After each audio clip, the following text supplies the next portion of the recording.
Inglaterra, a França e Rússia. Teve uma crise muito importante ali, foi a crise de Marrocos, que era para ser o pontapé inicial da Primeira Guerra Mundial.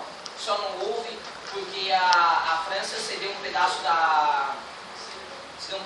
de Marrocos, do Congo francês para a Alemanha, e a Alemanha cedeu um pedaço de Marrocos para a França.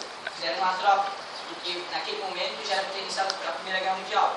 E a Primeira Guerra Mundial já foi feita no tempo da paz armada, porque todos os países já estavam se fortalecendo o seu poder bélico. Né? Essa Primeira Guerra foi marcada principalmente pelas guerras de trincheiras e pelo primeiro uso da aviação para a guerra. Um dos fatores que dizem que Santos Dumont se suicidou foi quando o Brasil estava em treinamento aéreo e ele estava sozinho no hotel e viu os aviões militares treinando. Ele sabia que era para a guerra, então ele acabou suicidando, porque construiu uma arma de guerra. E essa Primeira Guerra Mundial foi